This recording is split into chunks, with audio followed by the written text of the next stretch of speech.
truth is,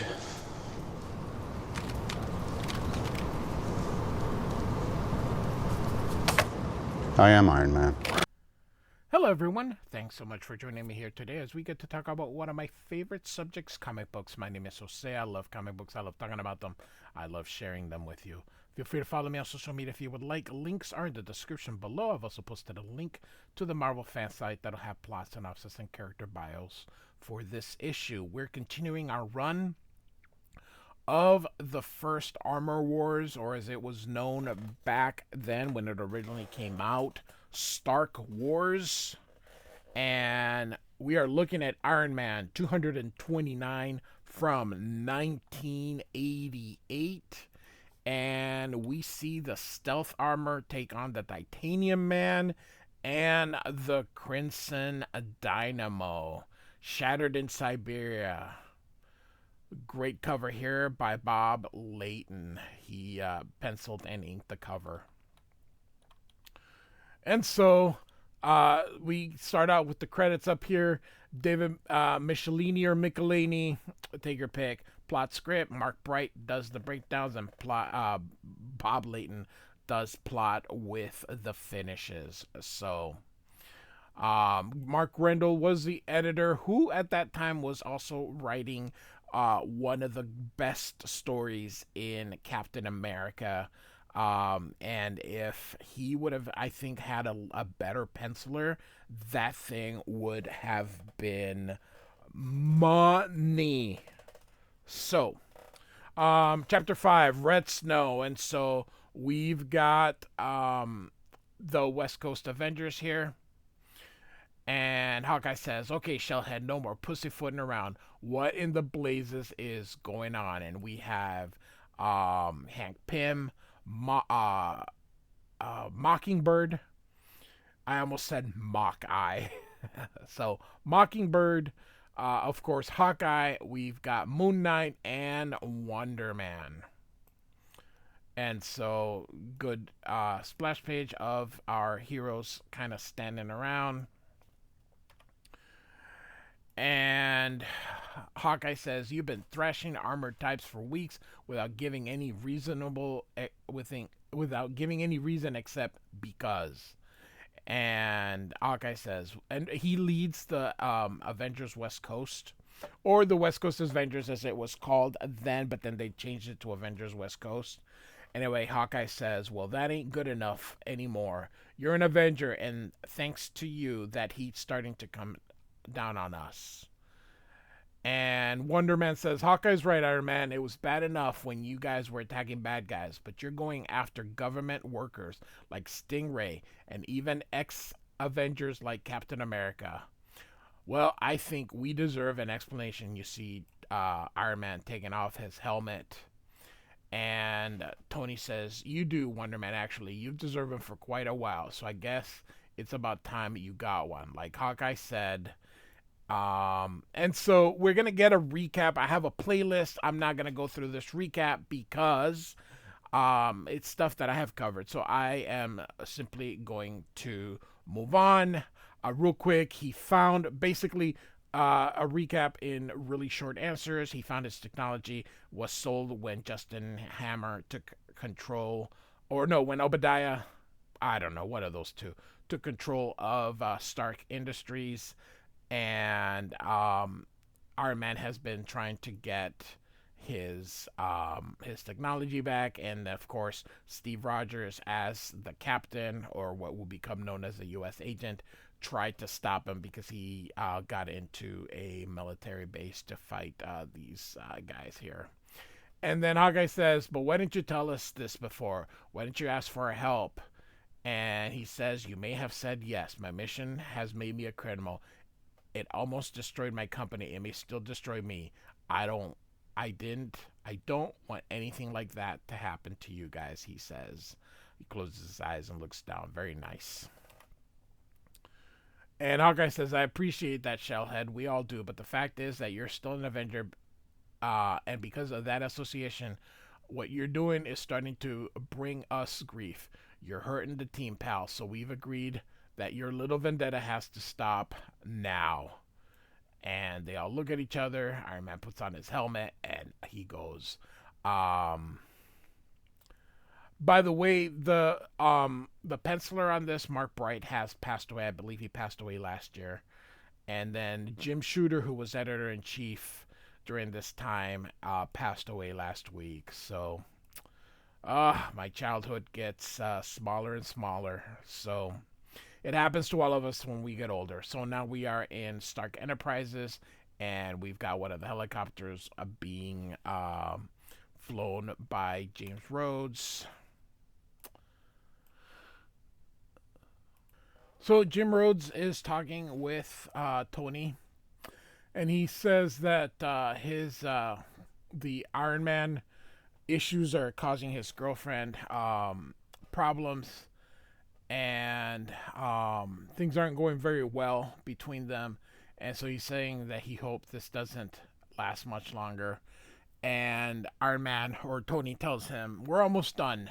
There's just one matter to take care of." And of course, they're heading to Russia. And here we see the Crimson Dynamo in red and the Titanium Man in green. I actually have a Titanium Man action figure, and I never got the Crimson Dynamo. And there's a store here in Omaha that has like 4 of them hanging up, and I still didn't get one. I should get one so I can at least get the 2 here. And so they go inside, and they're meeting this committee here.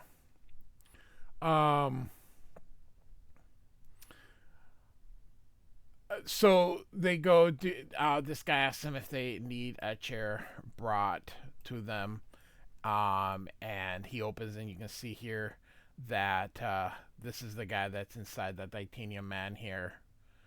And he says, "Nope. If I sat there, you'll just go and take my armor." And so he says, "Let's get on with it." And so they're basically giving another recap here of Iron Man going after all these people, and then he thinks that he's going to attack. He's going to come to Russia and attack them.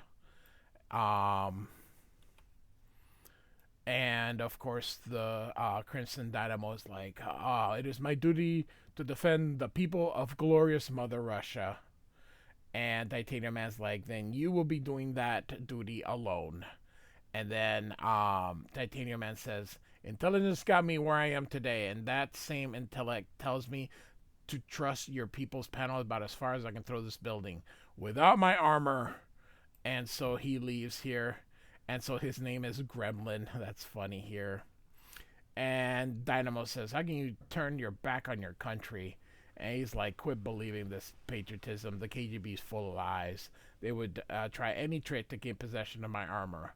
You may enjoy risking your life for the party line, my friend, but the Titanium Man answers to no one but himself." How American of him here. And of course, the Crimson Dynamo thinks here. He says, "No, I do not enjoy risking my life. My my term of service as Crimson Dynamo will end. I can retire with privileges my fellow citizens merely dream of. Thus, I fear death even more than most. But I am Russian. I will do what I must." And so they're like, it went as expected. Cooperation from the Dynamo, belligerence from Gremlin, and the other guy says, "This is good. Others would have had to formulate a new plan. This way we may remain with our original, using that of using the Titanium Man as bait." And so we're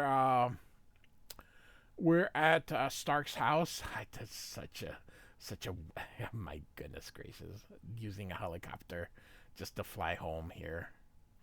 And so you can see Tony working on the stealth armor so that he can get into Russia undetected here. And of course, he says he's having to work on the armor at home because he can't do it at SI because he has fired, in quotations, Iron Man from Stark Industries so that that doesn't blow back on him here.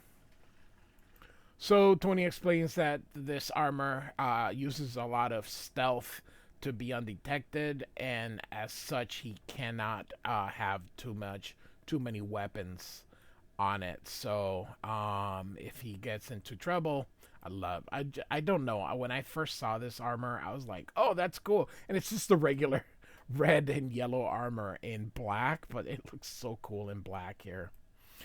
So yeah, so if there's trouble, he may not have ways to protect himself or limited ways to protect himself.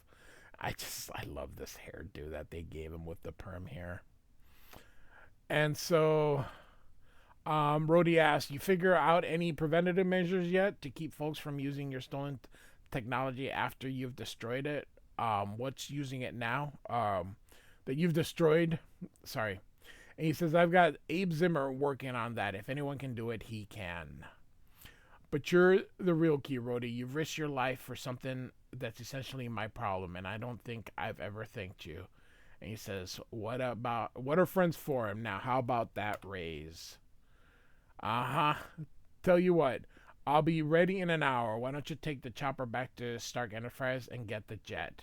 We can rendezvous at the coordinates we discussed and then head west from there. And so, you got it. Catch you in an hour. And of course, it was a ruse. He's going to leave without Rhodey. He's going all by himself. And so he grabs these propulsion system and he says, if I'm going to die, I'm going to die alone. I'm not going to take Rhodey with me. And so, boom. And so he sees him and he realizes that he's leaving him. And Rhodey's like, he's going to get himself killed without me. And he's like, good luck. So Rhodey understands, and this looks so awesome. I love it. So, all right. So he goes up into outer space, then around, and then into Siberia here. So, drops his rocket, and now he is on his own. And so there's a titanium man here. And so he built the headquarters. It's away from everybody. It's a secret hideaway, he says here. And the KGB doesn't know, but of course they're recording him, so they know exactly where he is, and that they've always known that about his little sanctuary here. And so they're going to wait for Iron Man to arrive. And then after those two fight, whoever is left, the Crimson Dynamo, is to destroy. So if the Titanium Man wins, then Crimson Dynamo is to kill the Titanium Man. But if Iron Man wins, then he kills Iron Man and they take the Titanium Man. And of course, he's like, it is my duty. So anyway, here comes Iron Man, and he got through his automated senses, and that's because, of course, he is impervious to radar. He's got the same stealth technology, and so he shoots him, misses, hits this thing, and Chris and Dynamo, I will fly slowly. Perhaps by the time I reach them, one of them will be dead. But soon he is hit because, of course, that catches him. And that gives Tony a distraction, and so now Gremlin has reached the armor, and he tries to use the repulsors, but of course they're much weaker, and so he's going to try to evade them, and so now he's fighting him, and he has to use his brains here because, of course, as I mentioned, he doesn't have the power because the armor is less powerful because it needs the stealth technology. And so he catches Dynamo and uses that thing to destroy the technology. And so he's got one down. Now he's got to do the other one. So now he has to try and get the Titanium Man here. So off we go. And he can blend, so now he can turn white because it has camouflage on it. So now he's going to get the Titanium Man, but the Titanium Man is not he thinks he's down, but he's not down here. And he goes, "Did you think it would be as easy to dismiss?" And Tony's like, "Well, I did have my hopes," and kicks him here. And so we go into another superhero supervillain fights because that's really why I read comic books. I mean, I love this stuff. This is one of my favorite stories of all time.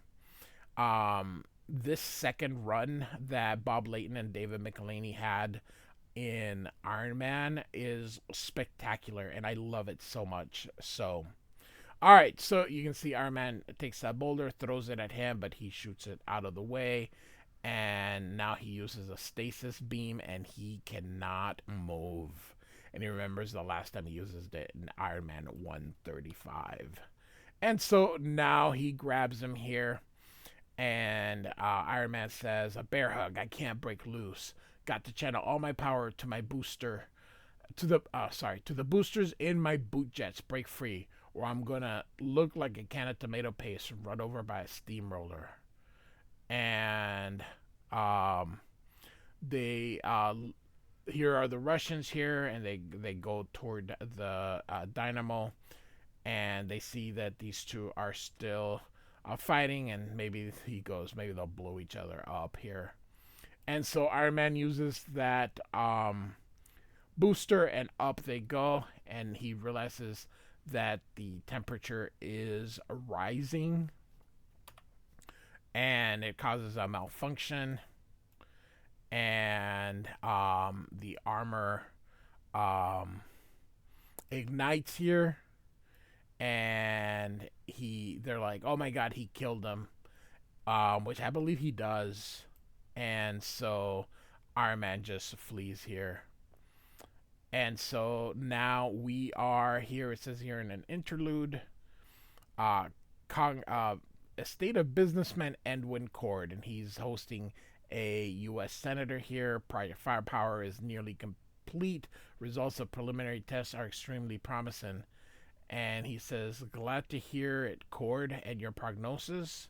My prognosis, Senator, is that in a matter of days, Iron Man will be nothing but a memory." So it looks like the government is planning on dealing with Iron Man themselves. So, all right. And so we're now at the West Coast Avengers mansion here. And Hawkeye says, "Here's the situation, Tony.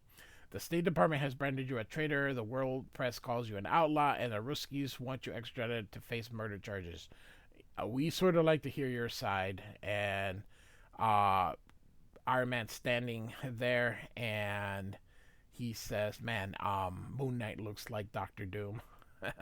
"My reason for going to Russia was to save lives, not to take them. I'm sorry for Gremlin's death, but it was an accident brought about through an act of self-defense. I regret."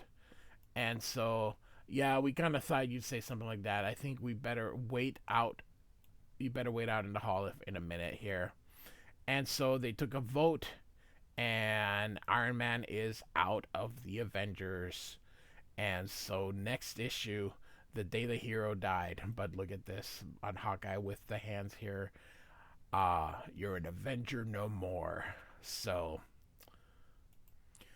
Iron Man 229 by David Michelinie, Mark Bright, rest in peace, Mark Bright, and Bob Layton. Like and subscribe. I do thank you for listening. Hope you're enjoying this magnificent run.